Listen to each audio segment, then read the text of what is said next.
Welcome back to the Rotten Brains podcast. It has been A while. forever. I've needed We to clean fell out off the podcasting wagon for a while, did we not? There's just a lot. There's a lot of festivals. There's a lot of festivals. I got a robot face now. What We're festival? not putting the robot face in. It's terrifying.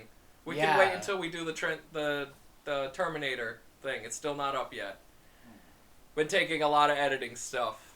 Yeah. I hobo have. He's a hobo, but he can edit like a motherfucker. I've been He editing can a edit lot. like a motherfucker. He's an excellent driver. He's got a heck of a resume. Seriously. Yeah, they But should I'm hire not good him. at anything. That's the thing. Like, I'm a jack of all trades, master of nothing.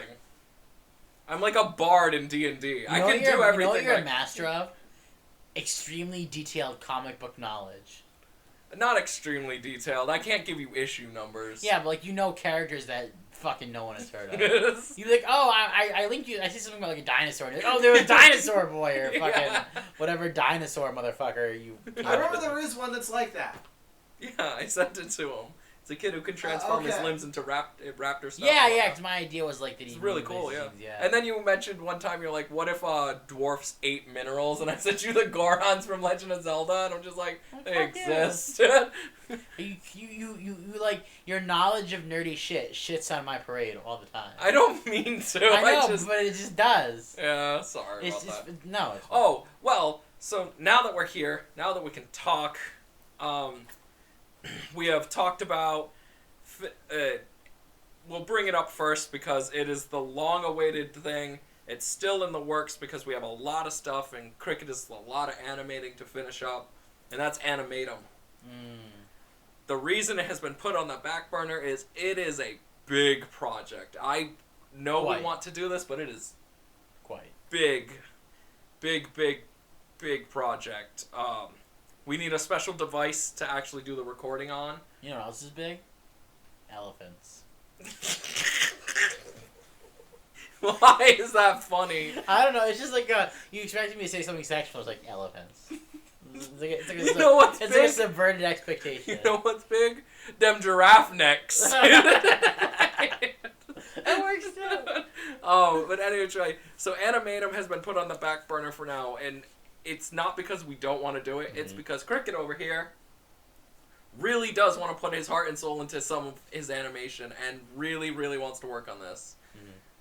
And And I just want us to watch like weird Asian cartoons. Yeah, I know, that's all you want.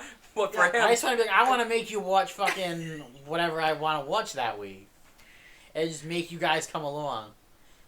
I just want to do little animation things so that way we can actually look like we're doing stuff and have an actual canned thing ready for my eventual flip out walk away moment that's Yeah, going like- to happen like because I even if- don't like this stuff. Yeah, like, even if it's a GIF that we can make transparent, like, if it's a GIF that's transparent and we can still use the animation cell And you know itself. what really bothers me? Ken doesn't like anime titties. No, he doesn't. But Well, he like- does like some anime, so, like... No, but like you don't like anime. Like what the fuck is wrong with you that you don't you can't appreciate a nice big pair of anime titties on a cute anime girl that are like bouncing around and. Because if I don't like the character, then I'm not gonna like anything about them. No, including the but body. like people's like, oh well, they're not real. Well, you like the tits of some model, you're not gonna grab her. It's the same fucking thing. It's a similar probability range. It's like, why don't you like anime girls, Ken? What's your? Because he doesn't like most of them. Like, No. characterized. No, I don't care about character writing. I care about when you see a picture of an anime cutie. Sanran Kagura. Yeah. That's literally what you're explaining. But like, when you see that, like, why don't you appreciate that? Because it just doesn't interest me, I guess. Whatever, I'm done with you. And this is why it would be funny. So... It's like I'm sat there looking at these sorts of things, and I'm like, how does that work? Like I completely ignore the chest, and I'm just like, You know what really? How does that You know what function? really bothered him that I want him to watch is the Monogatari, like Bake Monogatari. That'd have to be a Patreon thing, wouldn't it? Why? Isn't it? Like, raunchy? Yeah, And it worked for Patreon things because that's really popular too. Yeah, that would have to be a Patreon thing though, because like, see, we could watch. I'd give a like something I really like, anime wise. Some people consider it hentai, even though there's no actual sex in it. It's Popotan. Oh, I really love that. It's I thought you were gonna say Queen's Blade. Well, Queen's Blade would definitely have to be a Patreon exclusive. At least put it on like Vimeo or something. Not Vimeo, you know what I mean? Well, we have a Patreon set up for us. It's just we don't have any tiers or way for people to pay us because we don't want people to give us money until we have shit. Well, till we can give them what they deserve. I don't want them to give us money, and you might disagree with this, and you might disagree with this. I don't want money from anybody unless I know we can entertain them. I agree. And if we're not giving them entertaining stuff, I will not let you guys give us money. I do even like if money a lot. You do like money a lot. That's why merch and stuff like that can come before any of that, because they can support us that way. I'm sure Ken would be super proud and over the frickin' moon, and as the young people say, lit. I feel stupid saying it, but it was great because you both cringed. I use lit a lot. So you would be super over the fucking moon if people started wearing your art on their shirt. He'd be mad lit. He'd be absolutely geeking. I would be totes lit, bro. So that moving on from hello, fellow kids. I am not a robot. It's like that Steve Buscemi thing. Yeah, it's like he's hello, a robot fellow too. Youths. With the skateboard. In the back. Yeah. Moving on from Animatum, since that's gonna take a while, and we are sorry. We have the logo, we have the setup put together, but we just want to make it worth it. We want to make that show worth the effort and time for people to watch it and for us to produce it. It is taking a little longer. Our show will come around easier, which is just us watching B movies and turning into our own cinema snobs. Yeah, in a way where fantastic. we'll kind of just I want to do that as soon as possible. Stuff. Yeah. We can get started on that as soon as we have the device. We just need that device. Oh yeah, I forgot. I have to. Never mind. We'll talk about that later. But that's it. Our show doesn't have a name yet, but we're working on that one. But as far as Joke and Games go, in the future, Joke and Games within the next month or two is probably going to be cut down to 2-3 episodes a week. Due to the fact that we want to put more time into the videos, but we also want to do a wide variety of different things. So, like, as you've seen on the channel now, if you go and look at the previous videos, there's Regions of Ruin, there's Swords of Ditto, Borderlands, and the upcoming Minecraft stuff. We're getting back on the bandwagon. Well, not only because of, trending stuff, but also because we've talked about it for a very long time, and the fact that you and I both really like the idea of what we came up with. But they're not going to be the Borderlands stuff and the Joke and Game stuff. The Borderlands stuff and the Minecraft stuff is not going to be Joke and Games. It's Joke and Online, which is just us kind of fucking around and just playing games from wherever we are currently.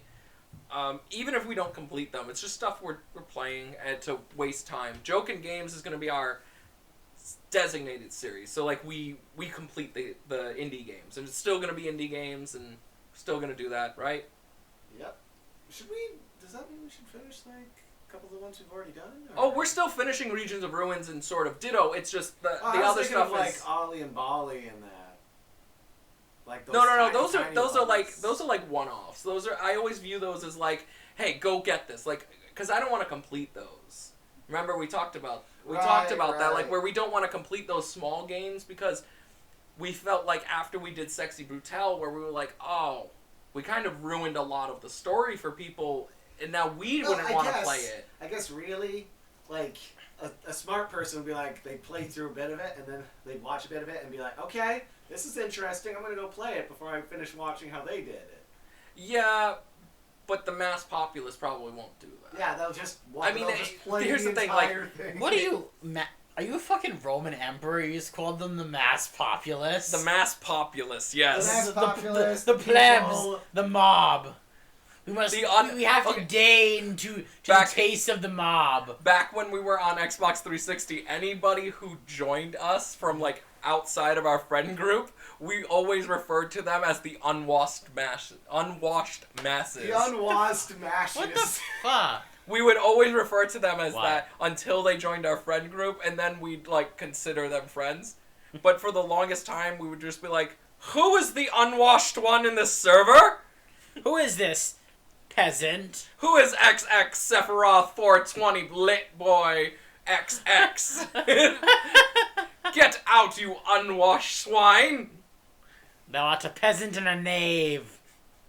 But, yeah, and so Joking Games is going to be cut down a little bit, if only to save time. I'm thinking, Tuesdays, maybe Thursdays, and, probably Saturdays.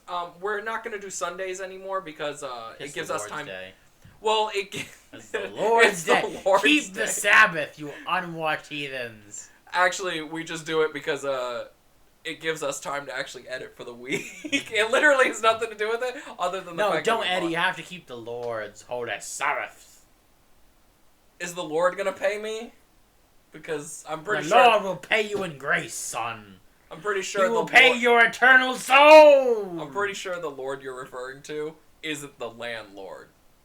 So.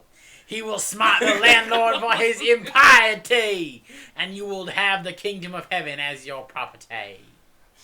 Why is your southern preacher voice on spot and I don't like it?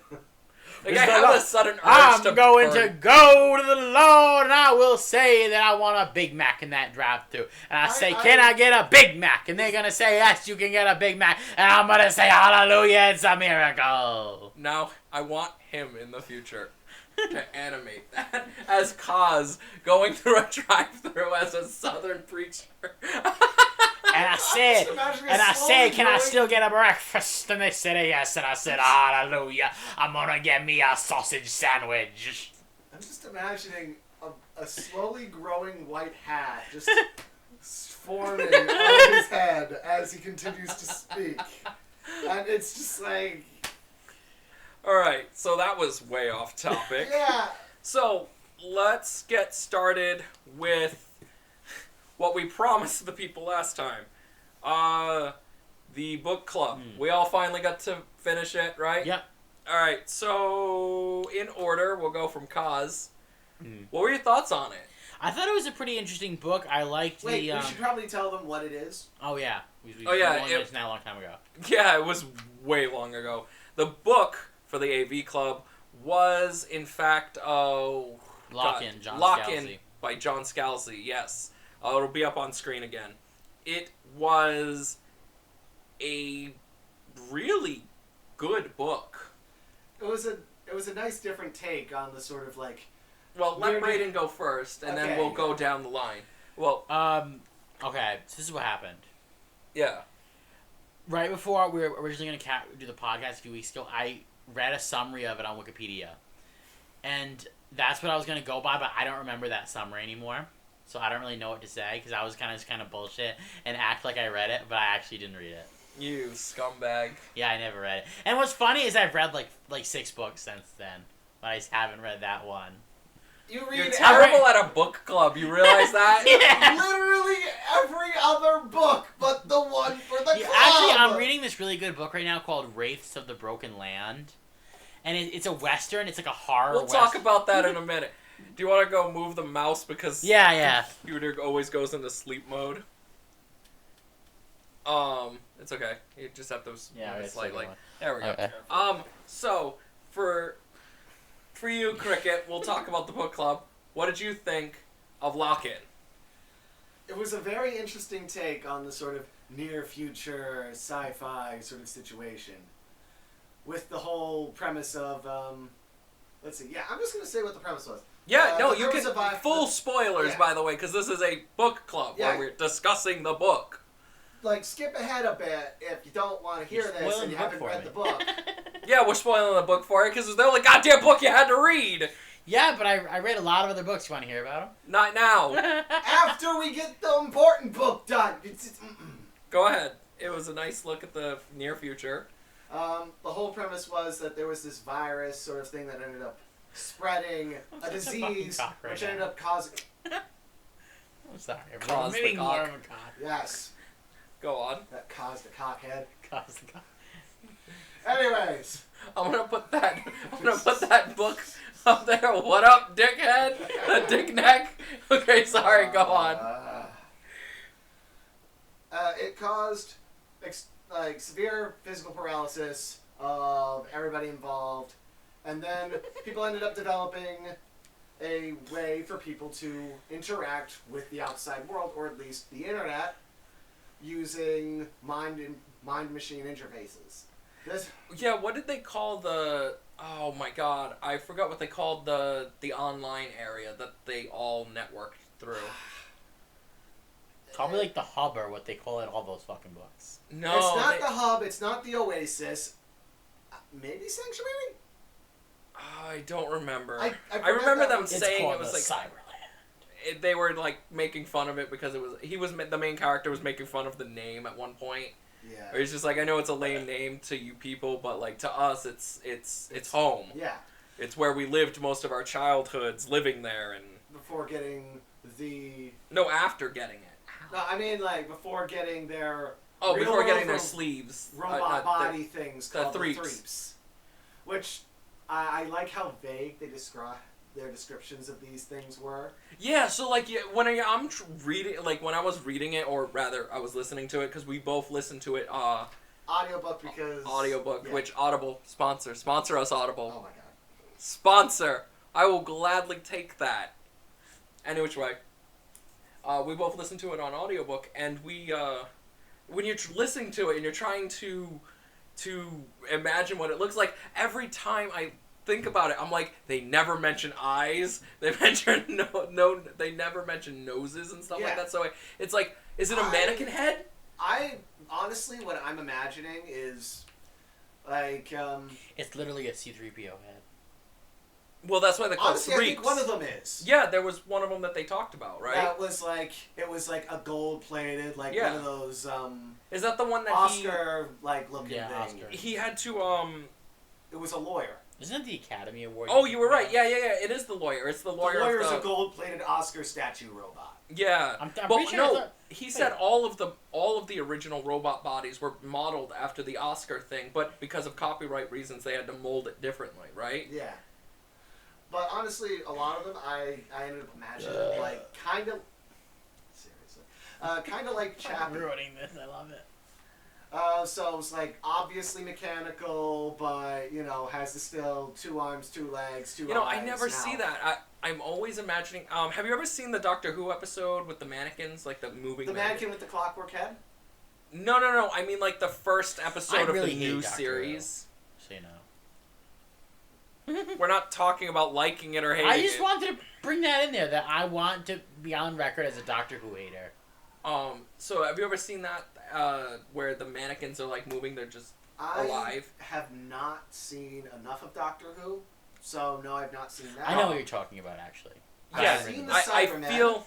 I've seen these the are like. Cybermen, the Daleks, the Weeping Angels, the 2 robot guys that sound funny and they kind of look like that one, like football robot looking guy. I saw the reptilian guys. I've not seen these things.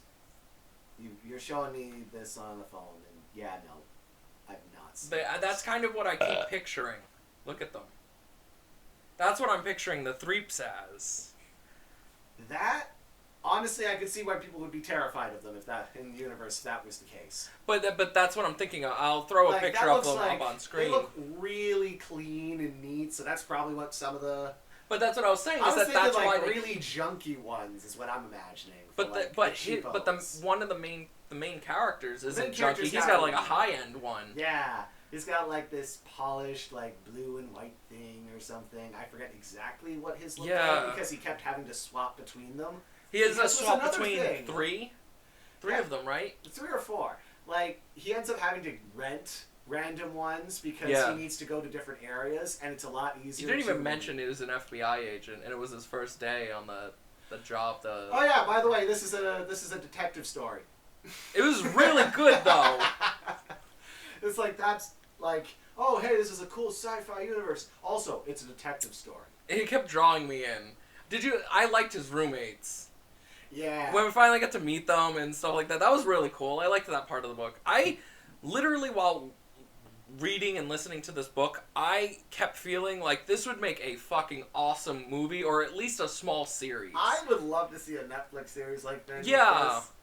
And it doesn't have to, it could literally end the book there, end where the book ends, because nice. Totally sold on that. Like, fully self-contained story. 1 or 2 seasons maybe to get the full effect of the story and the universe, but it's awesome. And it's not even like because I'm a fan of cyberpunk and stuff like that. And a lot of people have said like, it's not cyberpunk. Well, it gives you the feel of cyberpunk, just a hopeful cyberpunk in a way. I'd say it's just like most sort of near future things where it's like, they sort of stick their toe into cyberpunk, but they also stick their toe into like the what's the other way? What's the other Post-cyberpunk is dealing with like the ideas and technologies and concepts of cyberpunk, but like not necessarily unilaterally taking it like such a negative and like dystopian way. Okay, that would be a great way to put it. Yeah. It's post-cyberpunk then.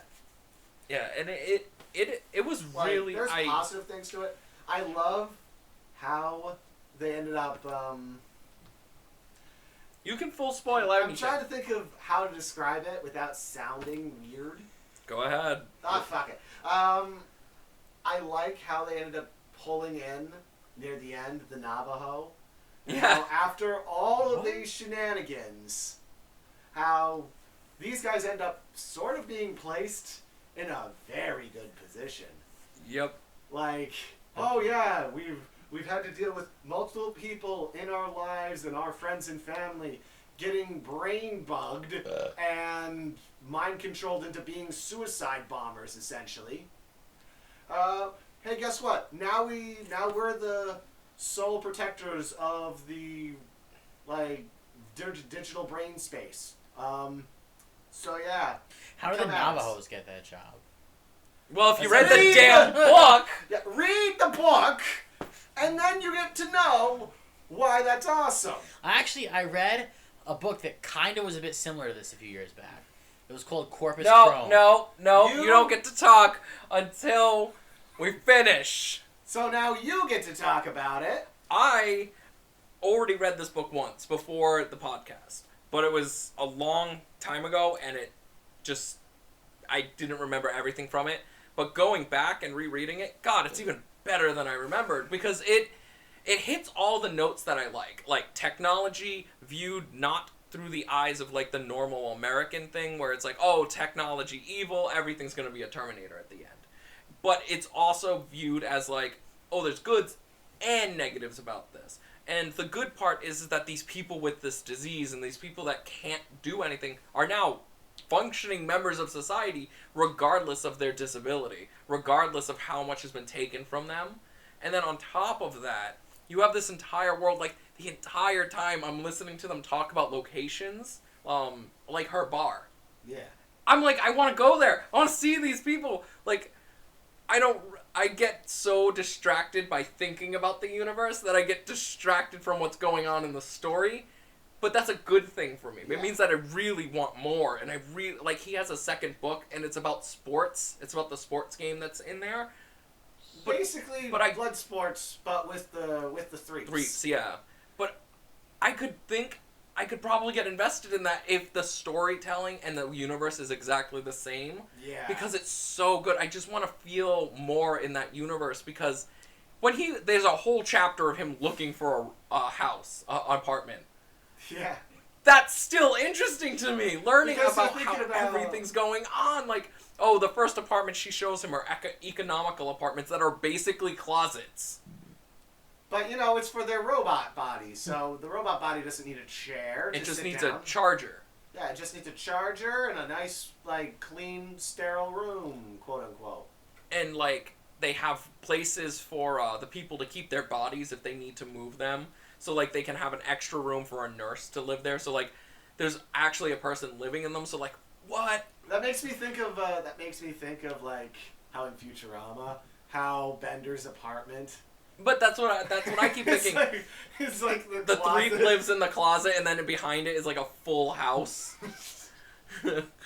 But him apartment hunting was a fun, interesting chapter to read because it was like universe building without being stereotypically boring. Like I could, for instance, I was reading another book. It doesn't matter. I skipped an entire chapter because I was just bored. It was a universe building chapter, but I was so bored of the context. With these sorts of books, it's like you need to have a very interesting way to build the world while telling the story. And even if it's a boring process, like fucking, drinking at a bar or... Yeah, drink at a bar with friends, and then you start talking about current events or things. Yeah, those are still interesting. Like, that's literally bar talk. Yeah. Instead of, like, as you're walking by, player character is monologuing about the entire world and all Player character? Yes. A protagonist, you mean? Protagonist. But yeah, it was... It's a problem in both, so Yeah, but it was really good. I love the universe. I want to see more, and I probably will read the second book. Given the chance, I think I will. You? I am interested, so I'll probably... Even though both you and I are like, oh, sports ball. You did that sports thing. I am sports ball. Great. I do. But you're gonna read it for the robots. Yeah, I'm gonna read it for the robots. The political intrigue that's possibly on its way. Apparently, there's a third book in the works too. Oh my gosh. So I'm like, I want it. And apparently, this one's about a Threep who loses his head. I don't know. That's all I saw. Yeah. I can't. I just think of the Futurama episode where Bender loses his body. Oh, there he ran off with Richard Nixon. But all in all, what do you recommend? Definitely a pickup. Like if you see it, pick it up. Yeah, get this book. What about the audiobook? Listen to it on Audible. It's got great voice acting for it. Yeah, it was Will Wheaton. Yep. Did a great job, which... Even when I was like, oh, he's going to read the female lines, I was like, oh, never mind. Will Wheaton did a great job. I can't be mad at him. He actually did a great job. I highly recommend it. I love the audiobook version. I did read along, kind of, with like a regular...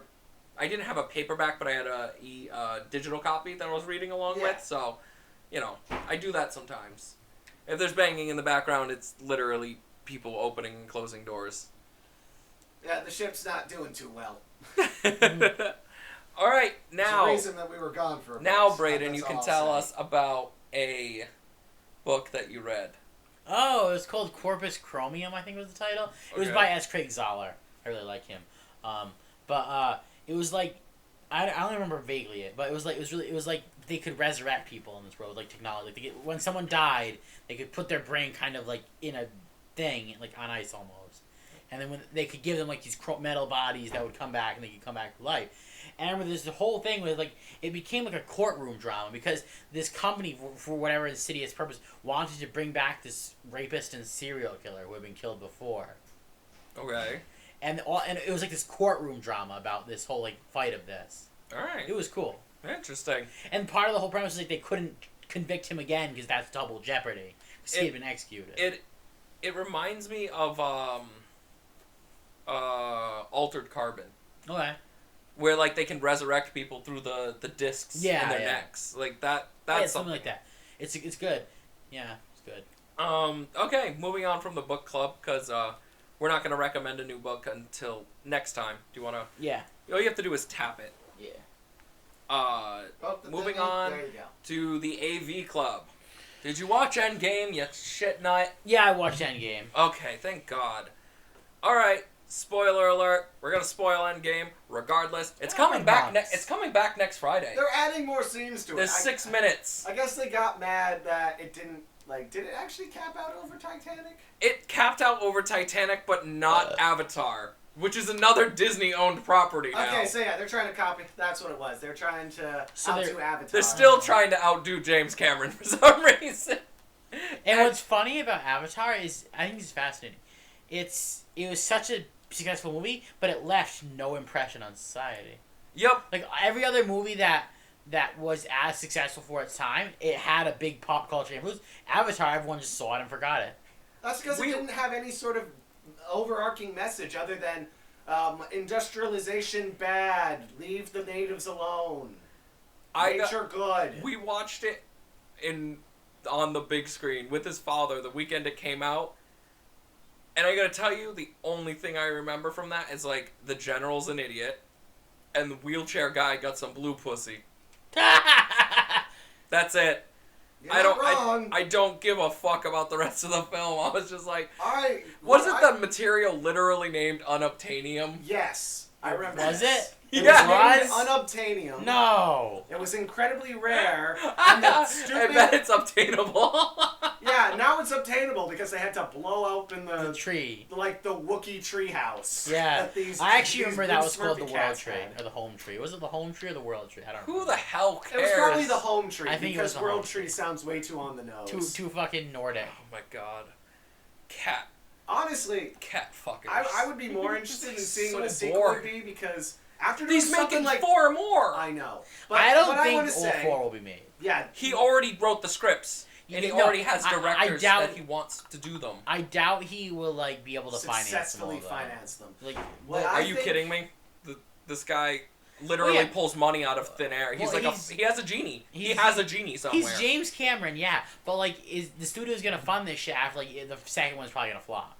Mark my words. What I would want to see is not what's going to happen. Disney's building an entire Avatar land, and that's not a fucking joke. I know, It but frightens me considerably because at this point, I wouldn't be surprised if they actually gene splice some real aliens for it. I don't even know. Like, they're acting like it's a huge franchise, and I'm just like, dude, you got one movie and no one remembers what happened. yeah, I was more interested in the art from it. Like, yeah, it did have some good art.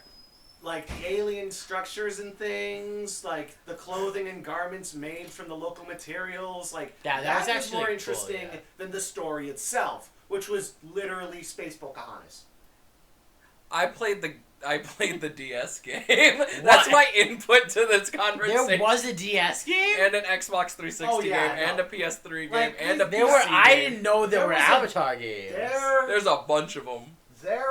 Were they like this was the time when there was a No, they were bunch of fucking tie-ins. terrible. They were all bad. They're tie-ins. They don't need to be successful. Well, They're here's just the a commercial. Yeah. Here's the thing, though. The Avatar game on the 360 and the PS3 was being touted as like the next big Legend of Zelda-like game. When they were making it, like go back and watch some of the commercials, and not commercials, but like interviews with the game developers. They were throwing shit into this game that never made it into the final version, but they were like talking about like doing the integrate system where they like put their hair into each other's hair pussies and whatnot. What the fuck? And then like, but you could also do that. The thingy that they got is their stupid bow thingy. But you could put that into any animal on them and train them, and that was a thing they were talking about doing in the game. But it never happened. Yeah. It just they were toting this as this big like project that they were working on, and it just turned out that they just made a tie-in game. Yeah. But it was like it seemed like the devs really had their heart in it because they really wanted to do something massive with this world because they liked the art and everything, like Ken said. But like. The money wasn't there, and it was supposed to come out alongside the movie. I think that's what it was. I think it was more time constraints than anything. Because apparently people do like the look of the game. They just don't like the game. Mm-hmm. Yeah. Any which way. Getting off track. Endgame. So you didn't get your Thanos bum thick explodey thing, but he didn't go up his ass. 0 out of 10. Hey, but, you know, at least Ant-Man went inside someone. He did. Yeah.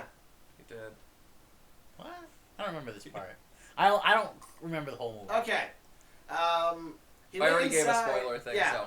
He went inside Tony Stark's arc reactor. Okay, I remember this. He did go inside someone, so people did get that. Yeah, the art director and head of Marvel Comics, Kevin Feige, already said that if Ant-Man was to go inside of Thanos' butt, his colon would squish him. Yeah, he would not be able to grow. He would just turn into a fucking paste. Yeah, because it's a super strong guy, and that would already be difficult if you're just growing inside of somebody's butt. That would be painful for everyone involved. If you weren't talking about somebody who can pinch vibranium apart. You know, what he did to Vision's skull in the previous movie? Yeah. I actually never saw What's the one before? Did you Infinity see War. any of Infinity the memes? Yeah. I don't think so. Okay. Any which way. I'm like the fucking shit heel of this podcast today. It's great. Yeah, that is you. I love it. Any which way. So, what was your conclusion to the whole the improvised line at the end? I am Iron Man. I think that was kind of the movies. This whole stream of Marvel movies started with Tony Stark. With that entire first Iron Man movie. Mm-hmm. And that first movie ended with him saying, I am Iron Man. So that coming back, and Endgame... Did you hear the secret sound at the end of the film? Yes. The sort of beating on the thing. Yeah, when he was making the suit. It's the same sound of when he was making the suit in the cave. And what's funny, too, is that if you go back and watch the first Iron Man film, the reason they put that sound at the very end of Endgame is because it's the first sound you hear when you start the DVD up for Iron Man 1. So it loops the entire series back to a banging sound. I thought that was pretty fucking cool. I don't care if you hate these movies. I thought that was a pretty fucking cool little thing. They do so many nice little things in these. Like for it's the. You know what? I'm gonna wait to talk about Tony Stark. Yeah. I'm gonna say that it's adorable. Here's the thing that I was mulling over while watching the film and thinking about the new DC Universe streaming service. The reason that it seems that Marvel does better is that because Marvel actually takes what the fans are saying and takes that to heart and realizes incorporate it into the story. Realizes that they also realize that they don't have to take it super seriously, like they can have fun with it. So they're hiring actors and they're hiring art directors and stuff that really enjoy this more than actually finishing the project. Yeah. They would rather prefer it never end so they can have an endless amount of fun, which seems to be creating a healthier environment in that type of movie industry. In Marvel's side of things. But when you go over to DC, all I see is them focusing on how strong and buff and cool these guys are instead of saying, hey, like, Henry Cavill really is a Superman fan. Like, he actually is. But they never say it or even talk about it or produce anything that shows that, like, Henry Cavill loves Superman and he wants to They try too hard. And that's what I was just getting to, is that it seems to be try hard, but it seems to work for certain things for DC, but not all. It works for Batman because, he's always been the edgy one. He doesn't have to be edgy, though, too. Like, some people's No, but favorite... out of these different characters, Yeah. out of the big three, he's the out edgy of the Trinity. one. Yeah, it's out called of the Trinity. Yeah. And I get that, but, like, what I'm saying is that, like, edgy stuff works for, like, Vertigo. This is why I think DC should double down and focus on making Vertigo movies. Because the Vertigo stuff is... They've also got the Swamp Thing coming out. But that's That part was of canceled. Vertigo. Oh, right. It's not canceled. I heard it was canceled. No, It better not be. No, they only canceled 3 episodes out of it. So I heard it was fully canceled recently. Why? No, I saw that it was only going to be 7 episodes. Let me look this up. Yeah, look it up. That's depressing. Unless they're, like, making them longer episodes or they're trimming the fat. Like, taking out some They already annoying... did. They already did. It was apparently supposed to be like 12 episodes, and then they cut back to 7. Is what I saw. I hope that it is literally because they're currently in editing mode and they've just cut out some very bad... I thought it was just consolidated down a little bit. They Okay, this is what it is. It was canceled as in after 1 episode, as they won't make any more after the first season. Yeah. So it was then is that. Okay. That's what I figured. So, I mean, Swamp Thing doesn't need a big budget thing. He just needed a fucking movie. That's all he needed, because his story isn't too complex. Yeah. You can get through it in 2 hours. Honestly, once you have him, like, shown on the big screen... Yeah, see, he's that's already... exactly... comicbook.com literally has an article... Swamp Thing movie being considered. That came out yesterday. Good. Yeah, like, his story once isn't you have complicated. Him out, once you have him out, you've got him explained, then you can say... Have the Justice League magic stuff happen, and have them deal with the green, and you can have DC heroes end up interacting with James that. Wan's name. You can have Poison Ivy having to fend off the green, getting mad at her for possessing plants and turn them into her personal minions. Mm-hmm. Like, once you have these characters anchored into the world, they've got their story, they got their one-off movie, you can then just throw them into different stories instead of trying to immediately do Justice League. There's a new movie coming out. It's a DC Vertigo. There's probably not going to be an actual facial expression for what I'm doing right now, but you can No, just probably imagine, not. just like, you can imagine... You're just disappointed more than anything, because we grew up with Justice League Unlimited and the regular one, and the Justice Batman League Unlimited, animated, Batman, Superman. Static Shock. Yes, Static Shock was... That was, like, my favorite show. I know it was. Like, it was Static Shock for my favorite show, and then Short Circuit for my favorite movie. You can tell we have a trend going on with you. You like electricity. I know, that's pretty shocking, isn't it? If I could hit you legally with a large object, I would.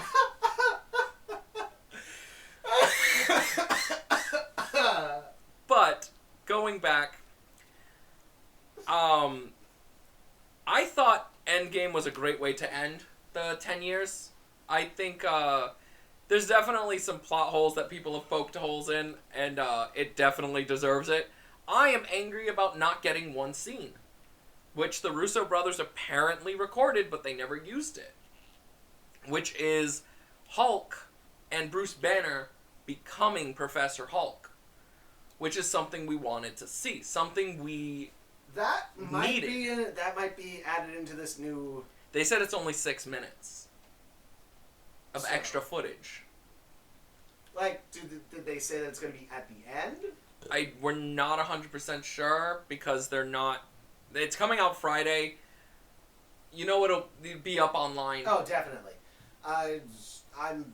Not that I encourage that. Don't fucking do it. Because you're still gonna fucking do it because people are assholes, so... Also lazy. Yep, Never lazy. attribute cruel malice to what can be attributed to laziness. Yeah. Well, any which way, I thought, like, having Tony's daughter thrown in was a really cool concept. People are apparently bullying the actress. I heard that, and I don't understand why. I don't get it. Like, why? Like, why are you mad at a little girl? She's just a little actress. I don't fucking understand. Complain to the directors. Complain to, like... What are their problems? Do you know? I saw some things. I didn't actually watch them, so I didn't really look it up.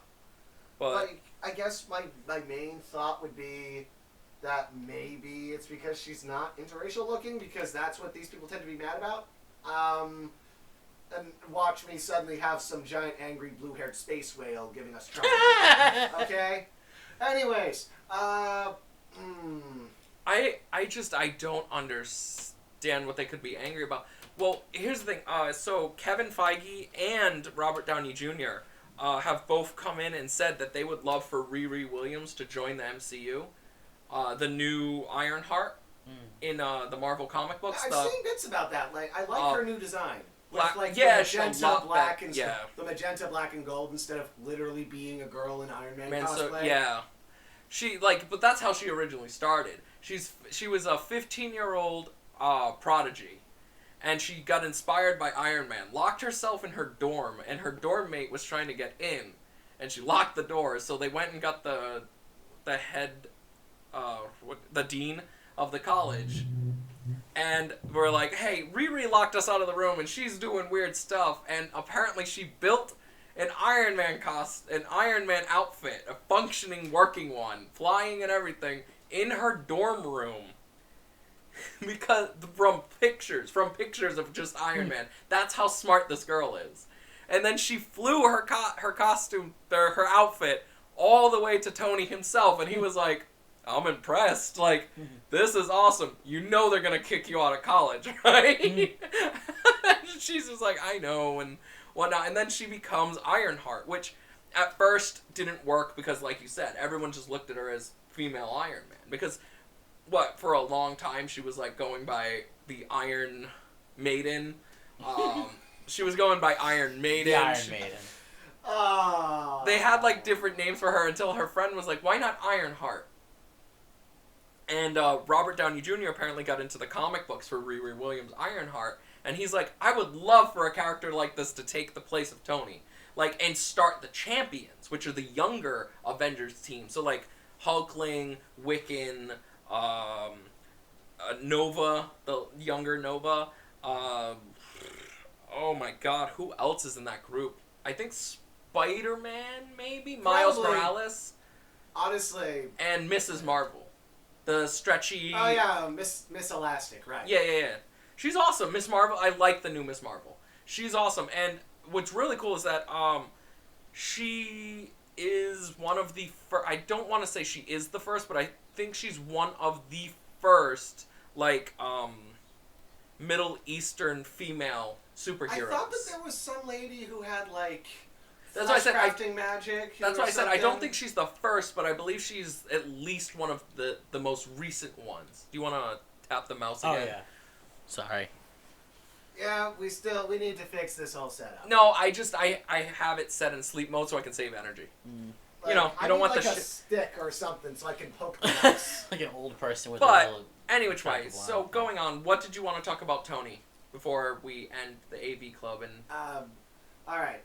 So remember in the first Iron Man movie when he ends up having to have Pepper yank out the original arc reactor and disconnect it and then connect the new arc reactor? oh, in? you're gonna talk about Ant-Man? Not that. Not that? No. Well, she ends up pulling that out. It's gross. There's a whole bunch of gel in there to try and keep it like antiseptic stuff. But she ends up later taking out that arc reactor, putting it aside, and makes a little model statue thingy. That says Tony Stark. Proof that Tony Stark actually has a heart. Yeah. Yeah, and they, she gave that to him at the end of the first film, right? like near the end part of it, because he then has to reuse that arc reactor because he has his newer, shinier arc reactor stolen. Yeah, by By- Ironmonger. Yeah. By Obadiah Stane. But in the end of Endgame, after he snaps using the Iron Infinity Gauntlet and dies of what I'm going to say is extreme cosmic radiation poisoning. Yep. He, like, as his part of his funeral, they have a little thingy floating out onto the lake. It's the same thing, yeah. And it's proof that Tony Stark has a heart. And it's the arc reactor, yeah. It is the arc reactor, the original. And it is... So, you want to know something real funny about the funeral scene? What? So, because Tom, what's his name? The one who playing, Spider-Man. Is he Holland? Tom Holland? I think you're right, yeah, Tom Holland. Because he's so terrible at keeping a secret, this is how bad it is. The Russo brothers told him it was a wedding. That the scene was a wedding, that the funeral was a wedding. Because he's that bad at keeping a secret during interviews, so they told him it was a wedding. Good! He went there preparing for a wedding, and he was just like, oh. While they were shooting it, it's hilarious. Apparently the behind-the-scenes footage is going to be hilarious because they recorded everything. Oh, dear. So there's like a whole part where like they're all chilling out and the Russo brothers and others are like touching up makeup and whatnot. And like there's just a camera pan of like all the crew just sitting around and doing stuff. And then in the back just Chris Hemsworth is just dancing like nobody's watching. It's like, why is he doing this? Because he's Star-Lord. Oh, wait, no. No, Fuck, no, that's the wrong guy. Thor. that's Thor, Yeah, Chris that's Thor. Hemsworth. He's just dancing like nobody's watching with his fat belly and stuff. And it's freaking hilarious. That's what I mean though. That when we see that, we're seeing that these people are enjoying making these movies. But every Yeah. time we see the DC stuff behind the footage, it's always this Serious. grim, dark, serious, or like, watch how cool we are when we work out. It's like, I don't see you guys even caring about doing this. Yeah. You don't have fun. You're not caring about the characters or anything. Also, there was one kid that was at that funeral scene that nobody I went with could figure out who he was. It's the little boy from Iron Man 3 or Yes. 2, 3. Yeah, The kid who he called himself. Yeah, his surrogate son. Yeah. Yeah. Yeah, I figured it out. I knew who it was. I was just like, oh, that's the kid from Iron Man 3. I hate that movie, but that's the kid from Iron Man 3. You notice that they never mention the Mandarin ever again? Oh, yeah. But here's the thing. Here's a theory. A film theory. Oh, God. No. So in Infinity War, Ebony Thawne has rings on his fingers, and he's controlling the elements the same way in the comics that Mandarin does. I swear to God, because they killed him in Infinity War, that his corpse floated through space, and somehow his rings are going to make it back on Earth, and we're going to finally get the Was real... he in orbit or just literally in space? He was literally in space, so I don't care. Make up any excuse you want. I want his rings to appear on Earth so we can get the real Mandarin. I would love if Riri Williams has to face, like, the champions have to face the real Mandarin. What I want to say is, I want to see Ben Kingsley's Mandarin. Mandarin. He's scared shitless of this shit. No, I want to see him show up, like, he gets those rings. That version of him, that's a drunk actor. It's just like why do you so badly want him to be the Mandarin? Because he's so different from every other Mandarin. But the Mandarin has always been this intelligent, intricate villain who can defeat the Avengers with a snap of his fingers, literally. Like, that's always been the threatening part about him. I love that he's just like, all these power rings literally do is give me control over the elements and everything else I need. And I can defeat you here and now. So, like, he was the perfect enemy for Tony because he was magic. I have a question about the movie. Go for it. Yeah. The red girl with magic, who was she? That Scarlet Witch. I thought so. I wasn't sure, though. Yes, Yeah. Scarlet Witch. Okay. Magneto's daughter, yes. Oh, Yeah. I didn't know she was Magneto's daughter. Yeah, she's Magneto's daughter. Yeah, okay. I didn't know that. Yep. So with that in mind, you can see where she gets it from. Yeah. Yeah, he has 2 daughters and a son. Peeling Thanos' armor like a goddamn orange. Yeah, sure, her magic is fucking ridiculously strong. Like, her magic in the comics can stand up to the Infinity Gauntlet sometimes. The only other person that's been able to ever do that is Adam Warlock. Which, we're getting Adam Warlock. Which, by the way, Keanu Reeves just recently signed on to be in the MCU. Oh. And they need an Adam Warlock. It just so happens a good-looking man with decently long hair joined the MCU. I don't want him to be Adam Warlock. I want him to... I was throwing you through a loop. I want him to be Namor. He fucking looks so good as Namor. What was I gonna say? Oh yeah, first of all, I thought the first Guardians of the Galaxy was pretty decent.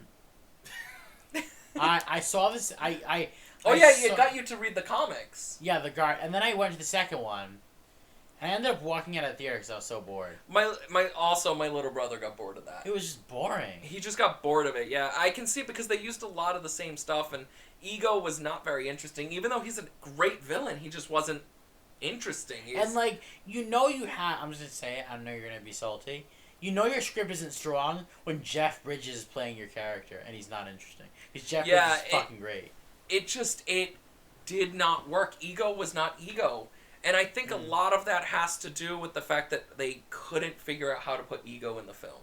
I swear to God, they should have just skipped over Ego. They should have just went with the original story of his father being like this runaway rogue alien who's a dick. He's just a massive dick. He's a dick. Instead, they've got to make him into some kind of cosmic threat. A cosmic dick. A cosmic testicle with a face. I'm the cosmic dick here. We established that. Well, he's a cosmic testicle with a face. I'm not that. He literally looks like a swollen purple testicle with a face Though by the end of the look film. The part under the helmet. Any which way. So, Endgame. Full-on disclosure. Go watch it. If you haven't seen it, go see it. I will say that... If you haven't seen it, you probably have already been spoiled. It's I great. will say a few things about it. First off, you said they're releasing that 6-minute longer cut, like in theaters. Yeah, for some reason we don't really know why. Personally, I thought it was. I enjoyed watching the movie, but I don't think I'd enjoy watching it again. I'm gonna go see it again. I didn't think it was interesting enough where I'd like buy it on DVD or anything like that. Like, Yeah, it wasn't that I'm probably interesting. gonna buy the entire Infinity Collection. How many movies is in that? Uh, All of them, like back to Iron Man. yeah, all 10 years stacked into Holy one collection. fuck! Right. How much is it? What do you know? Like what they're selling? The it for? retail cost? I Yeah. have no fucking clue. They're probably gonna charge like $100, $50. What? No, it's gonna be They the pull shit fucking- like that. They the pull fu- shit like that with No, collectible are you issues. kidding me? The fucking the collection we have, the Blu-ray collection for fucking Lord of the Rings was $200. It's gonna be like $380. I'm just imagining. You would drop that much. I would fucking drop that much for Marvel. You bet your fucking ass nipples I will. Ass nipples. Yup. That's a great fucking turn of phrase. But yeah, I don't. I'll You don't go like see- superhero films? No, I do like them. I don't dislike them. But I'll go in and watch a Marvel movie. Okay, that was fun. But You I'm like not gonna DC for some reason. DC Comics I like better. Yeah, well, Marvel. One of my problems with Marvel Comics is it's just continuity upon continuity upon. I don't fucking have the patience or time or energy to invest and read like a billion issues. Fuck that. That's also why Ken prefers DC. They have like More Earth 1, standalone. Earth 2, Earth 3, standalone. Yeah, and just I like DC. DC does a lot more interesting things to me. Yeah, I can totally agree. I don't think many of the DC movies have been good. I like the comics. Like, I Also- love the Nolanverse trilogy. That's my favorite superhero movies. What were you gonna say? Sorry. I don't like the Nolan movies, mostly because of just the weird things they did to change certain parts of the stories. Yeah, but like that's just being a comic book douche. Why Comic is book why nerd. is Bane British? No, you don't understand. What you're trying to explain to you is that it's not about making the most precise translation of the comic books. I don't care about precise translation. I just mean like He's not even a big fan of Batman. I'm not, but it's like when I think Bane, I think a very eloquent and capable Mexican. Hispanic. Yeah, he's Like- always been Hispanic. Well, here's my thing, right? I talked to you about this before. Mhm. Everyone is bitching about whitewashing, yet they never bring up Bane. They bring up everyone else in the Yeah, entire but that's actually movie. interesting. Yeah. Why do they never talk about Bane? He's always been a Hispanic man, yet they're just like, oh, I don't care. Yeah. Like everyone freaked out about like Scarlett Johansson as Like, Matilda personality. Yeah, exactly. And even that's you gotta that's Even more that simple. doesn't make any sense because She's a robot. she's a fucking robot. She's She a doesn't have cyborg. And by the way, I never saw the Ghost in the Shell Hollywood movie, I didn't think it was too bad. but I know they show like before she was cyborgified. What you know what I mean? Yeah. She was a Japanese physically woman. Yeah. They did that to soften the blow so people would stop bitching. Yeah. But it makes But sense. it's like honestly, It looks like she just ended up getting like A bodysuit. A generic Yeah. bodysuit. Yeah. which they say in the lore of Ghost in the Shell, she has a fairly generic physical model Mhm. because she's supposed to be able to blend into things. That's why she sees her face on fucking posters and yeah, shit. yeah. It's her, literally her. Mhm.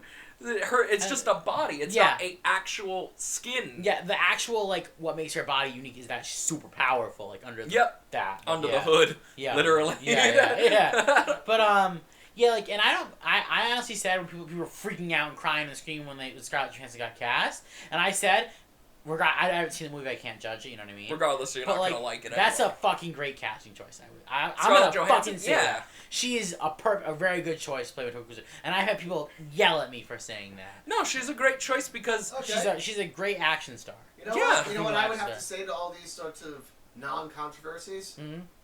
Instead of just decrying every single acting choice that a movie or a show makes, Mhm. why not make suggestions? Well, here's the thing. Like, okay, here, I'll go on a small tangent of, like, people were getting aggravated with, what's his name? Iron Fist. They're like, why is Iron Fist not Asian? Because Iron Fist has never been Oh, yeah, Asian. yeah, He's no. always been a white guy who fell into the into the plane mountains, crash, yeah. and then he was trained by monks. He Yeah. himself is not Asian. Yeah. He was adopted into this mythical city by Asian people, and he Mhm. just so happened to gain their power through defeating a dragon. He was not the one chosen to become the Iron Fist. It just so played out that way. He never was chosen to do it. He did it by accident, and it happened. Like, people cry, oh, it's a white savior narrative, but I don't think it is. No, he doesn't even save the city. They get destroyed by exactly. an Asian guy. Yeah, exactly. It's not a white savior narrative. And here's the thing. He fails them. Repeatedly, because he never goes back to protect them. Kunlun or whatever it was. Yeah, he never goes back to protect them. He fails them. He lets them down. So it's not a white savior. He didn't save anyone. He let them down more than anything. He left his post. Yeah. The Iron Fist is supposed to defend them from monsters and demons and other people that rise up to try to kill the elders, and yet he left. Yeah. To find something else. People would just bitch about anything, though. But here's the thing. Marvel, I love them because they're fighting back, and they're doing a new kung fu movie with the original kung fu master of the Marvel Universe, Kwai Chi, I think his name is. He is the quintessential kung fu master of the Marvel Universe, and they're making a movie about him with an Asian guy. And people are like, see, this is what Iron Fist is supposed to be. And they're like, he has no connection to Iron Fist, suck a dick. He's just an Asian kung fu guy, and what the coolest thing is, like, some of the top tier fighters in Marvel can't even touch this guy. Yeah. This is really, really cool. I'm really anticipating to see who they're gonna cast. You know what's funny is Marvel Comics. I just thought of this. Marvel Comics has had characters have race changes in the comic, not like even like like reboots. Like I was gonna say Betsy Braddock. Yeah. Psylocke. She had the body swap with whatever her name was. I don't remember the Japanese. Well, here's the thing. Yeah, Psylocke started off as a British woman. A British woman in a Japanese woman's body. Yeah. No, originally she was the British woman who was. Yeah, I know. What I'm saying is that she transitioned into a Japanese woman's body. Yeah. They have stuff like that, but that's just the nature of her power. Yeah. That's like saying, like, people who are just like, oh, well, what's his name? Nick Fury is black. No, Nick Fury Jr. is black. He's a clone of the original Nick Fury. Yeah. The original Nick Fury, by the way, is an immortal being living on the moon now. Yeah. What the fuck? That dude just doesn't die. Because comics. He took a thing from Thanos' book, and now he's just a moon farmer. I fucking love him. I love him because he's a huge dick. What's cool is that when they rewrote him for the new comics, they kept his, like, 60s inspired attitude. Mm-hmm. So to us, as, like, millennials and stuff, he's a huge dick. Yeah. To everyone. He's just, like, the normal military captain. But back in the time when he was created, that was kind of badass. Because it wasn't a trope then. Yeah. Now he's just a dick. And so his son is, even though Nick Fury Jr. is still a dick, he's less of a dick because we can compare him to his dad. Yeah. Like, oh... He's not as bad. He faked his own death and tricked the Avengers into becoming the Avengers, but he's still a good guy compared to his dad. It's awesome. I like that. But, finishing off, recommend it? He doesn't, but you? I recommend... Which one again?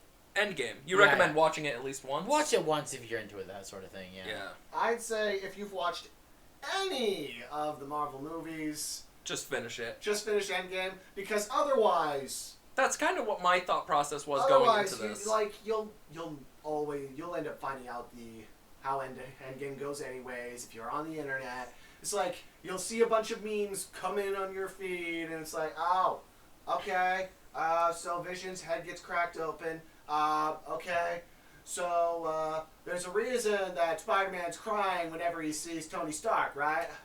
Pictures of Tony, right? Yeah, okay. like, doesn't the new Spider-Man movie come out in, like, 2 weeks? Yes, it does. It's like, Jesus fucking Christ. Oh, God. We're gonna have to That's start of Phase 4, right? And they're bringing in 616 No, I'm pretty characters. sure I read about this. This Spider-Man movie is considered the last movie of this phase. Oh, okay, Phase 3. Yeah, and then it's doing... Phase 4. Right, because they're trying to build up Spider-Man to be the hopefully the champions. Yeah, he's gonna be... This kid is gonna have to...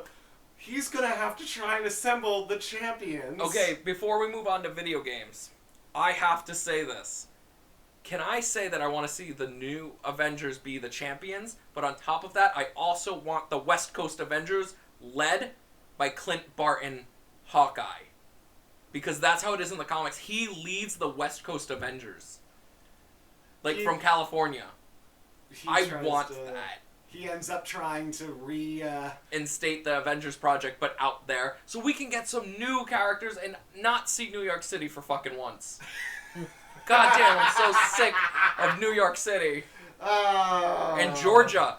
God damn, I swear to God, if Hey, Black Panther 2 is shot more in Georgia again, I'm just gonna be pissed. hey, it could be.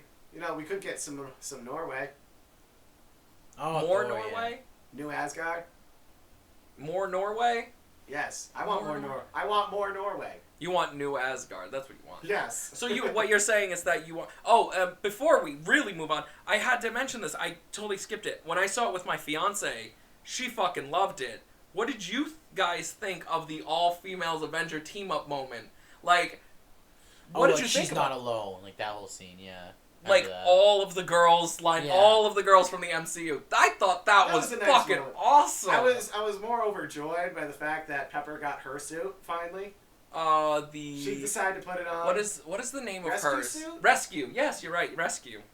Yep, that's her superhero name. Rescue. Pepper Potts. What did you think of it? I thought it Like was cool. the all-female lineup. I thought that was a nice gesture because it really, really did put that hope back into people that want, like my fiance, who really, really loved that like all-girl team, that Yeah. comic book that they had a couple years ago, because it really does help to have that all-girl team, because every fucking comic book is just a bunch of dicks. And I mean that literally and metaphorically, a bunch of dicks. It's always dudes in capes and shit. So Yeah. having that all-female team was really cool, and I actually got excited when I saw it, and I was like, oh man, like I wonder if we're That gonna get more of reminds me this. of women. Do you hear that there's talk of Amazon making a Red Sonja series? Yeah, I saw that, and I was Yeah. like, that could be really interesting. Yeah, 'cause I love Red Sonja. I love Conan, and yeah, that'd be really cool. I'd be into that. Oh shit, he has Red Sonja on his socks right now. That's cool. That's Red cool. Sonja socks. Yeah, I love Red Sonja. She's awesome. Yeah. But yeah. Moving on to games now. Oh, games. E3 just happened. Yeah. I have to say, I'm a little overwhelmed, and if you guys look at my computer, you can already tell what game I want to talk about. A lot. A lot. All I want to talk about. That's all I can think about. I go to sleep thinking about when the release date is right now. That's how fucking pumped I am for this game. I think you need to take it down a few notches. I so want to fuck this game. Oh, he's gonna take it out. He can't wait to play. He's gonna put his dick Cyberpunk in the 2077.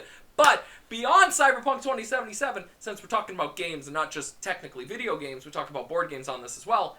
Guess what's coming out in August, bitches? Cyberpunk Red, the tabletop RPG sequel to Cyberpunk 2020. Oh, I didn't know that. Yup. That's cool. It is a prequel to Cyberpunk 2077 and a sequel to Cyberpunk 2020. Oh, nice. Written by the original team who did the first one. Pondsmith, right? Mike Yep, Pondsmith, Mike yeah. Pondsmith. At And it Tough comes Sword, out in yeah. August. Oh. How the fuck would you guys feel about playing a thing of that? Tabletop style for Rotten Brains. Hell yeah. Bringing in some people too. Oh, yeah, That would definitely. be fun. We gotta get it all pro'd up though. We gotta get glasses. We gotta get, like, you get your Props and robot shit. arm. We gotta get you in your cosmonaut helmet or something, anything. I'll come up with something, yeah. Yeah. We need cyberpunk clothing. We need to set up a small little recording area.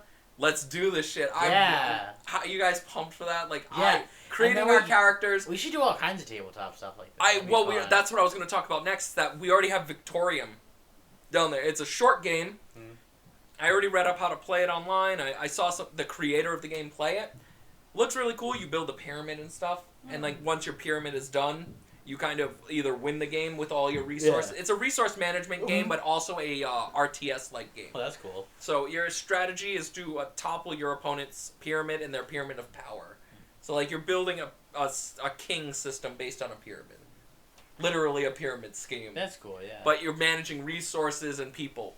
So it's really cool. I like the idea of it. So I figured that could be like one of our first ones because it's kind of short. Yeah. Then we move on from there. And then Cyberpunk Red, man, comes out in August. We gotta do it. We gotta do That's it because cool, yeah. we've been talking about doing the stuff. All we need is a camera, get a tripod to put it upside I have a down. tripod. Get a tripod to hang it upside down. Yeah. I mean, so like even if we have Some to way hang to rig it, it. Either do that Yeah. or have it attach the. and we can table. find a table and a place to record. Yeah.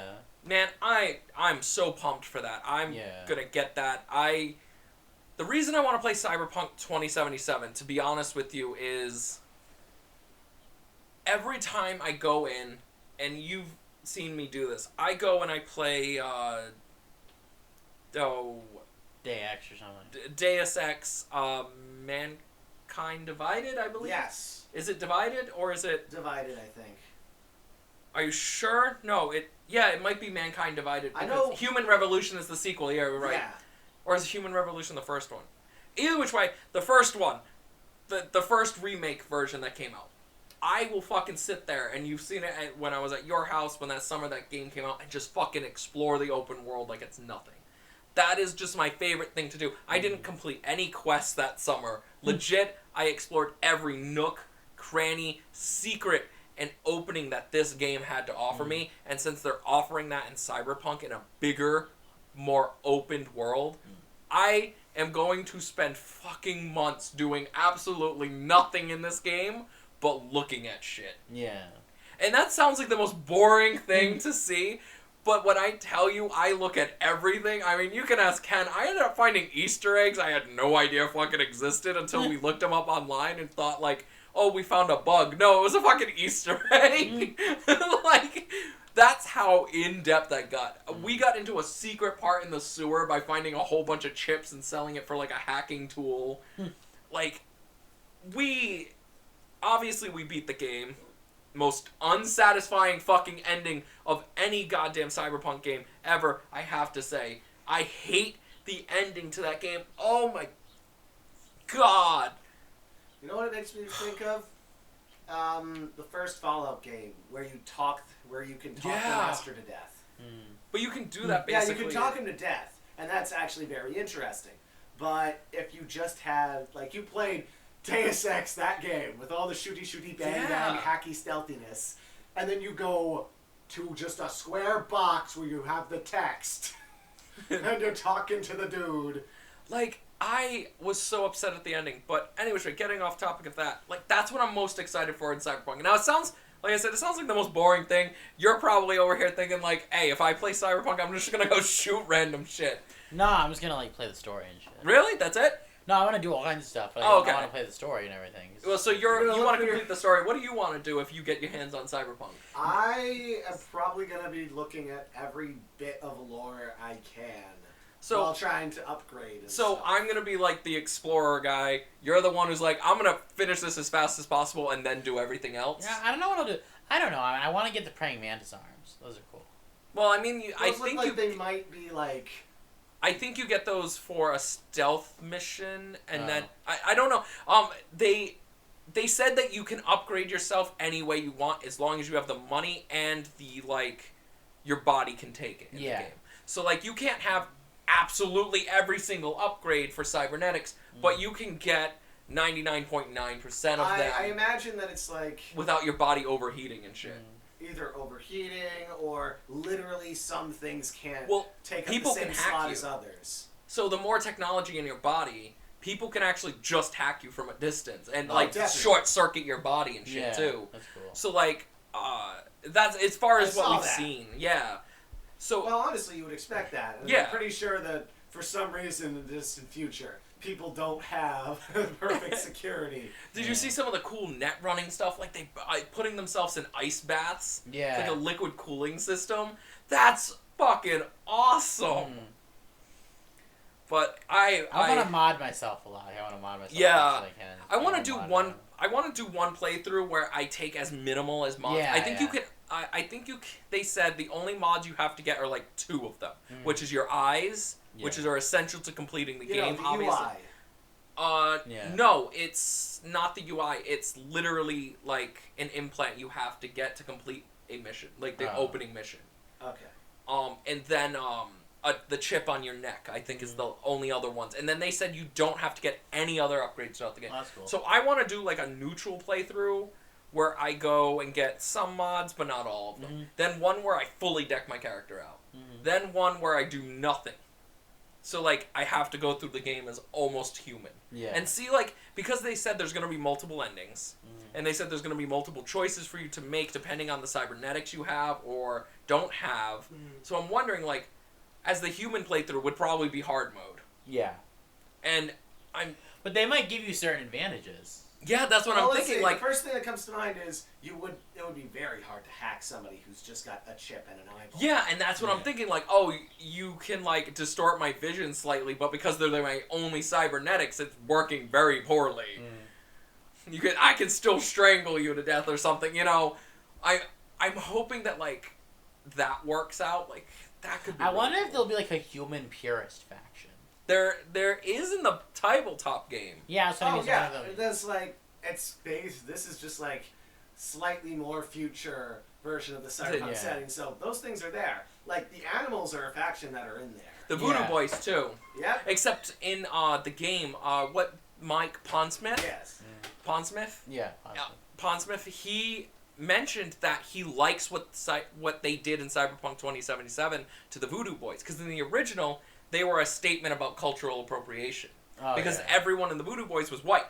White guys who were appropriating the Haitian culture. Yeah. So in Cyberpunk 2077, the Haitians took it the back. Haitians took it back.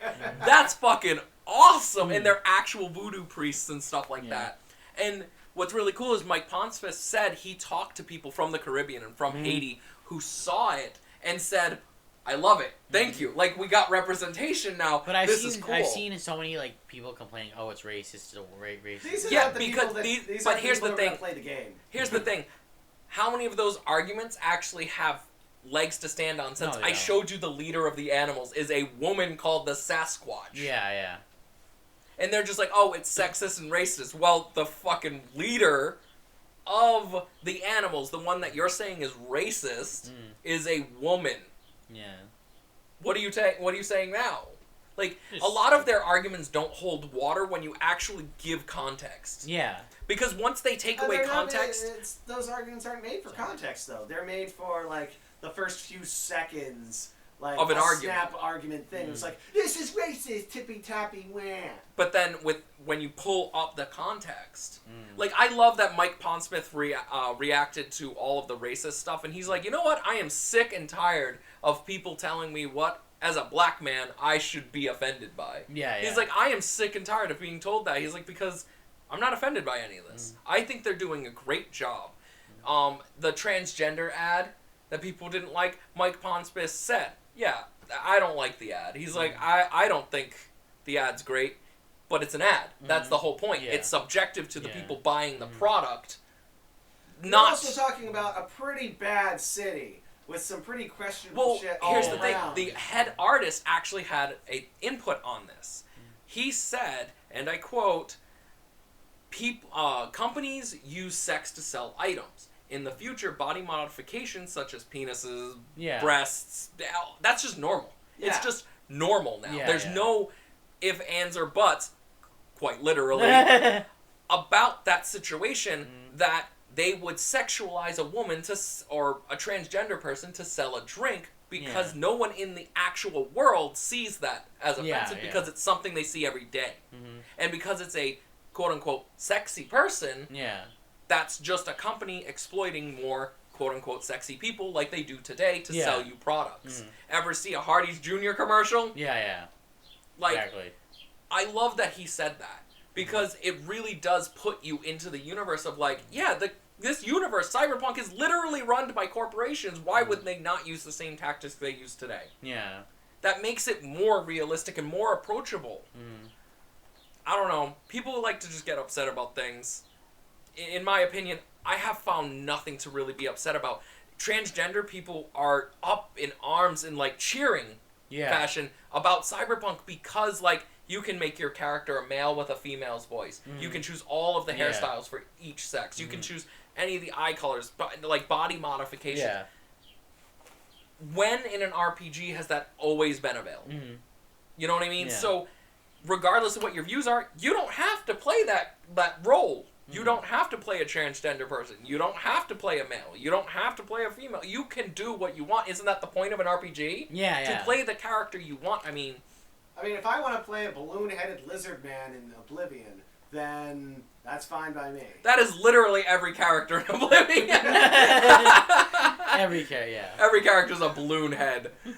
You just threw lizard in there, so he has a longer face. Yes. Any which way, so, did you guys see anything?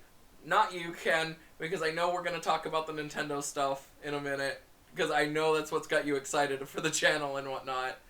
You see anything at E3 this That I'm year excited that, for? that like, got your lot- engines pumping? I haven't really... Elden Ring. Yeah, you're really big on Miyazaki, and he's working with George R. R. Martin Yeah, on I'm this also one. big on It's it, looked yeah. really cool. They got a lot of Nordic stuff. We don't know a lot about the game yet.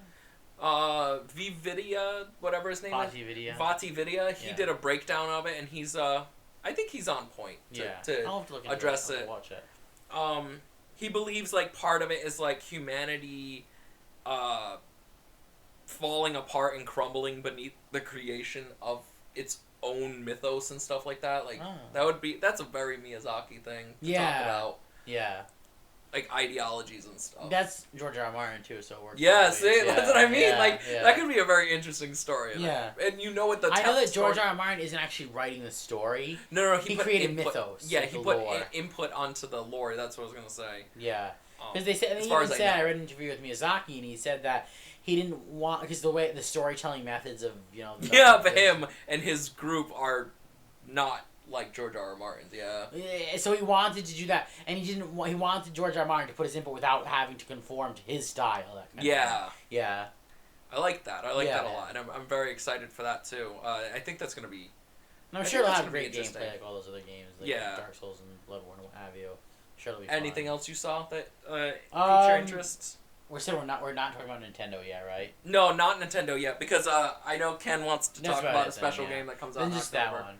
Just that other things that were in the Nintendo Okay. Direct. So now, Ken, you can talk about Luigi's Mansion 3. No, I don't care. Luigi. I knew. So when we play it, because obviously that's something you already told me about. Like, I think the night the commercial came out, because you didn't watch it live, but you watched the commercial later. Yeah. You messaged me literally minutes after it went live, and you're like, "Holy shit, it has multiplayer!" And then you're just like, "Luigi." Like. Do do do do do do. So Ken and I played the shit out of the first game, like, to 100% it. We loved that game. I didn't play Dark Moon, mostly because I just didn't like it on the 3DS. There's nothing against it. I think it looks brilliant. If they bring a version of it to the Switch, I'll probably play it, just because playing it on the 3DS is just a problem for my hands. The only game I really played on the 3DS was Smash and Monster Hunter. And obviously the Pokemon, but that's about it. That's my library of... Well, that's a lie. Because I have the Senran Kagura game, but I barely played it. And I did play endlessly, and you know this, because you had to take away my 3DS sometimes, Animal Crossing. And, before we move on to that, Gooigi. So, I take it you want to play Gooigi? It's Luigi time. It's Gooigi time. I imagine his voice might be higher. If he actually gets a voice. Yeah, he probably won't. But, what do you think about the new mechanics? It's very interesting. I like how they've ended up playing with the whole plunger thing. Like from the... Yeah, because that started off as a cutscene in the Castlevania reveal for Simon Belmont in Smash. He shot a plunger at the mummy's face. Did absolutely nothing. And then he died. Yeah. But beyond that, what do you think? Like, portrait ghosts are pretty much back in a new form. You've got the sort of Tower of Terror challenge. Oh yeah, it's it looks called. super cool. I don't think I'm gonna spend a lot of time in that because it's a multiplayer thing. But I think I might hop in once or twice. Yeah. And It looks very fun. Yeah, I'm really glad it's coming back. I appreciate it. I appreciate Nintendo going back to something that people have been clamoring for, like an actual console release again. No news on Metroid 4 though, at all. I know Or that they Bayonetta went- 3. I know that they went back to the drawing board and got the Metroid. Yeah, Prime retro guys. retro studios to come Yeah. back and do it. Yeah. So it's probably that they literally back the drawing Yeah, I board. think they really did. But you know, I'm glad that they didn't talk about it because I think it would have taken away from a lot of What it would have stuff. done is it would have drawn a lot of attention to it, and that attention would mean that it would end up getting all this built up expectation, kind of like what happened with Duke Nukem Forever. Yeah. It's like, Except it'll actually be good when it comes out. oh yeah, this will actually be good. This is like, do not talk about the game before it's actually got anything decent finished. Yeah. The mic's over here. I'm sorry, as I'm speaking, I'm emoting with my hands and with my face, and I'm just, you know. So, yeah, that looks great. Now, I get to talk about what I was super excited by, which was obviously... Barbie's Playhouse Adventures. Yes! On the 3DS, it's coming! We finally got it, boy! No. We actually got Animal Crossing New Horizons. My god, does that game look beautiful. And I am probably going to sink more time into that. And like, I will probably have my Switch in front of me, playing Cyberpunk on my PC, and going back and forth. Which is like two such disparate fucking choices. I know, it's Like, you're a so... man of many facets here. I love the Animal Crossing When I get the series. chance. And you normally would think like someone like me would not care about it. Yeah. But I love it so much. The Japanese influences. I would say that the wholesome fantasy world of just being able To pay off your rent. Yeah. So you pay off your rent and shit. pay And off not- your rent every day. Have a landlord who isn't a piece of shit. Yeah, have a landlord who actually, like, regardless of how much he charges you, literally doesn't pester you for the payments. Like, that would be nice. I think I heard someone say, it was on Reddit, and they said, I call bullshit on all the other RPGs and fantasy games because the real fantasy is Animal Crossing because you can actually pay your college debt. Yeah. With fruit. And Yeah. I was like, that's fantastic. Yeah. Regardless, I'm excited. I'm glad they pushed it back because the game does look pretty rough and I feel like it needs a lot of work. So, what else? Let's see. There's. Woolly Well, World, you there's- obviously want to talk about Woolly World. What the hell? No, that Crafted World already came out like months and months ago, like in April. Right. Astral Chain. I was just gonna say it. You obviously want to talk about Astral Chain. That game looks amazing. I was glad to see Astral Chain. You know what else I was set to see? Not like really appear? A lot of Daemon Ex Machina. Yeah. I know that like when I played we it and you caught played it a glimpse of little that. bit, I saw it, but I didn't really play it was very slow. And I think that's what they're working on. And they said in the, like, because remember they said with the beta they're going to take people's suggestions and work it into the game. The number one feedback complaint was how slow and chuggy the game It was. it made me think of like if the first Devil May Cry, like I've seen bits, I haven't played it. I'm sorry. Yeah. Played like Dark Souls. Yeah, it really does feel like that sometimes. Very slow combat, but then everything's so around you and you have to figure out what everything is. Yeah. Yeah, it's too visually busy for that speed. But it does... I hope that they fix it up. I can't wait to play. But Astral Chain. Looks cool, yeah. Astral Chain, I swear, is the reason Bayonetta was not there. Yeah. Because it's done by Platinum, and they didn't want to take from Astral because it's a Yeah. new IP, and they're just like, hey, Bayonetta's being worked on, don't talk about her yet, Yeah. but Get think the- about this new IP. get the Look new how IP. cool this looks. And Astral Chain looks fucking nuts. Yeah. Yeah, Like demons and like sci-fi and like all this shit. It reminds me of Shin Megami Tensei Yeah, I was gonna Devil say. Summoners. Yeah, I was gonna say that actually. It looks so much like that kind of cyber... You could even say like Wicked City. Like the old Yeah, one, like Wicked City. so cool looking. Yeah. I can't wait to actually get into it and play that game and hopefully we get to talk about it No when More it comes out. Heroes.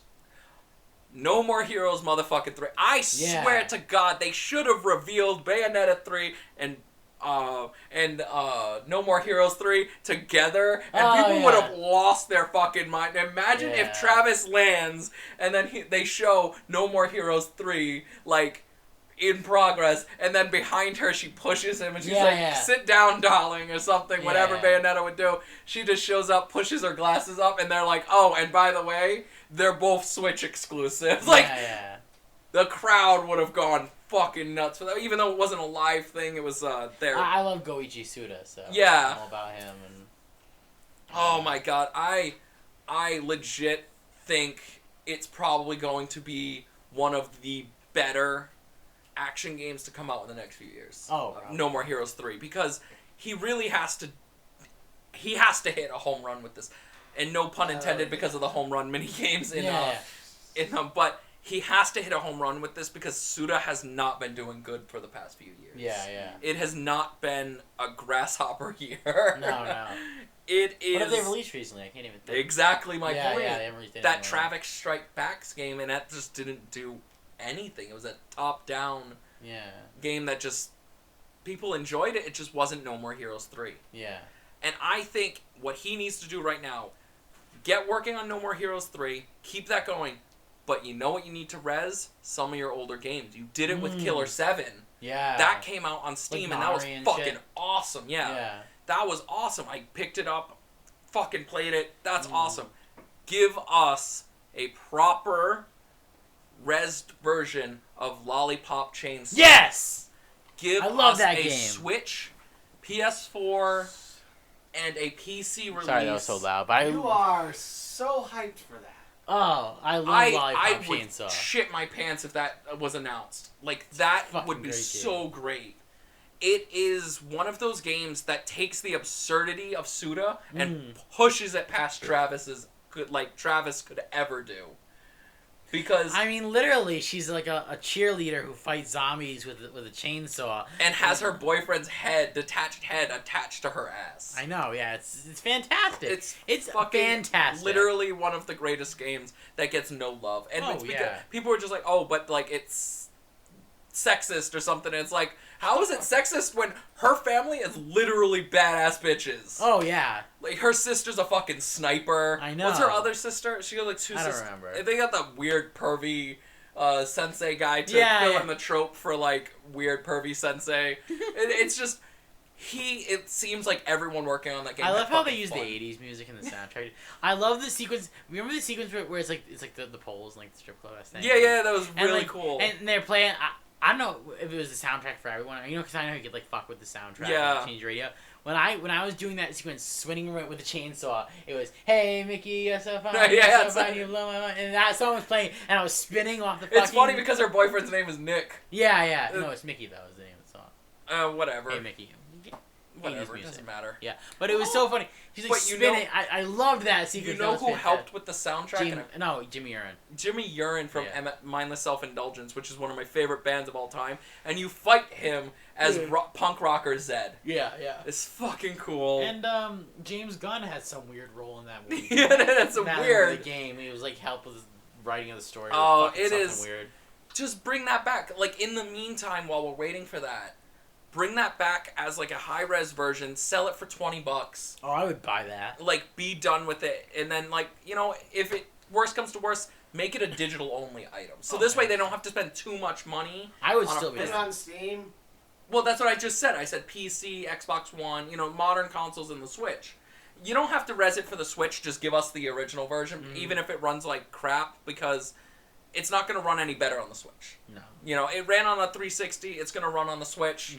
Just port the 360 version over to the Switch, change the button prompts and stuff. I'd still buy that. I'd probably buy that for almost every system to see the differences and just enjoy playing another Suda51 game. Yeah, definitely. So yeah, Astral Chains. I was very upset to see no Shin Megami Tensei 5 news. Again, another year passes and we got nothing. It's been 3 years almost, and almost no news on it. And that's not unusual for Shin Megami Tensei, because if you've ever seen their release dates for Shin Megami Tensei, it's like 1991. 2005. 2004. And shit like that. Like, what? So because a certain spin-off series it takes up a lot of time for them. Yeah. Persona really does take up a lot of time, and I appreciate, like I said, I appreciate people that love Persona. You don't like it. No, I like Persona. I just like the Shin Megami Tensei stuff I like the Shin Megami Tensei stuff in Persona, so I will go to the dungeons, and that'll be my entire playthrough. I will never finish the story because I get bored with it, or I can't do the confidant stuff because I don't have my heart and soul in it. Mm-hmm. That's funny because a lot of it has heart and soul stuff to do it. Well, because Persona, people play it as it's a social sim. That's what sells it. Yeah, and that's the problem with me. I'm not huge into the social sim part. Yeah. And it if breaks like the game if I only view them as confidant cards. Because that's what I did in 5, and I'm so overpowered, it's fucking ridiculous. Not how you're supposed to play that game like that. If that's how you want to play, you're not going to have fun with that game. I have fun with the combat. I just don't have fun with the people. In general, you're not gonna. They're tools for me. You're not gonna. Yeah, if that's your mentality going to the game, you're not gonna get that much. Yeah, out of the game. It's not made for you. Yeah, exactly. Yeah. Speaking of that, Royale looks pretty cool. I'm still gonna play it because I'll bitch about Persona all day, but I get my right because I buy it. Yeah. We've talked about that before. Like, if you don't buy it and you bitch about it, I have a problem with you. But if you bought it, the new girl. No, I don't give a crap about her. What I care about is new story stuff. And they have a whole bunch. We are the opposite. I saw a great meme about. Remember back when we first saw her, but we didn't know it. People thought it was the new protagonist. Yeah. And they're like, someone posted a meme and it was like, the Persona Royale. One of two things will happen. You'll either get new coochie or be new coochie. I just started laughing my ass off at that.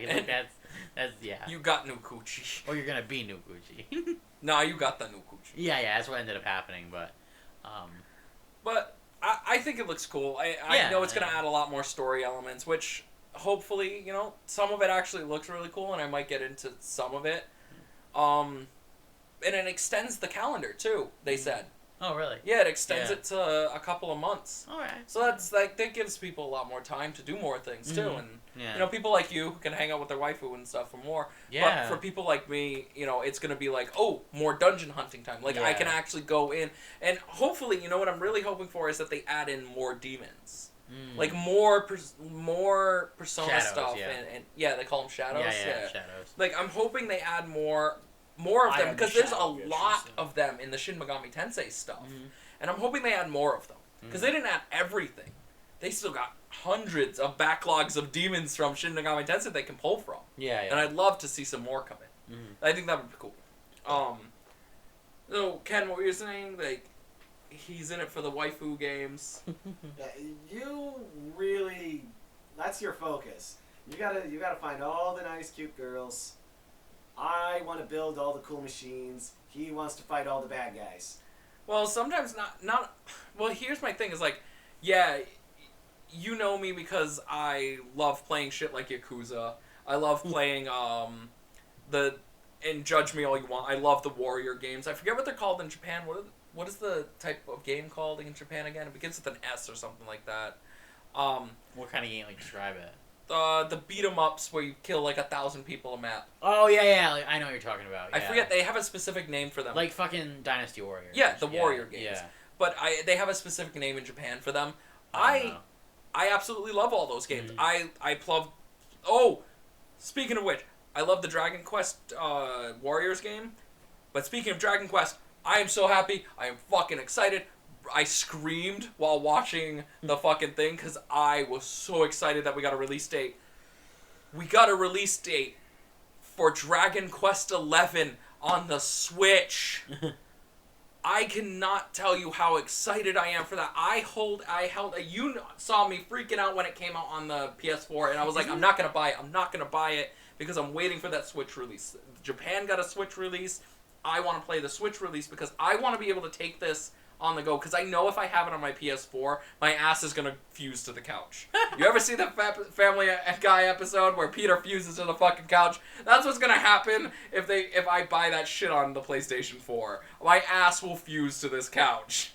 Oh, Christ. However, if I have it on the Switch, I know I'm going to be able to take it with me, so I'll take my time throughout this RPG, and I'll really be able to soak up every All I second know of about it. that series is the one that has the Akira Toriyama character designs. It's literally the only He thing I know. loves doing the designs for that, by Yeah. the way. Do you know why he said in an interview? Why? He said he loves doing them because he can get into detail about the characters. Mm. Like, he can draw curves and everything he needs to do for every character, because he can't do that with Dragon Ball. Yeah. The characters have to be simple in Dragon Ball. If they're not simple, they won't be marketable. Yeah, They need to be And able to be then- done quick, action fight Yeah. after action fight, so they can be produced fast. And that's why there's so many transformations. Yeah.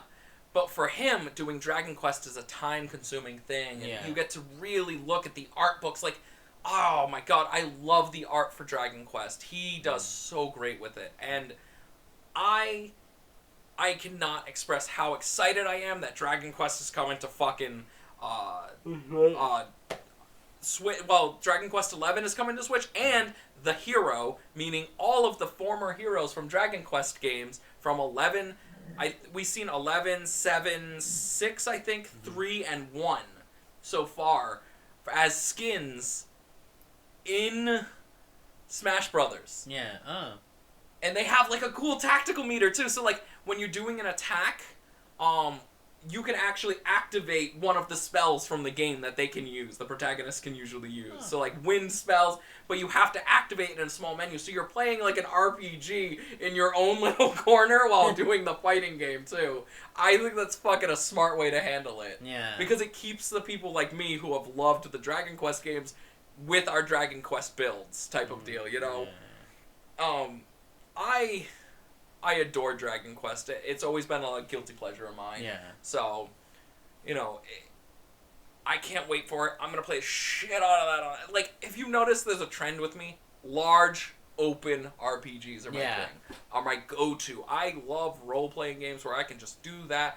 Or if I'm bored with that, I'll jump into something like Yakuza or Warrior games where I'll just beat up the shit out of the entire city. Like, that's my goal. I will punch everything. Punch everything. Punch And fighting you. games. Speaking of open worlds, Yeah, what? did you two see that sequel to Breath of the Wild?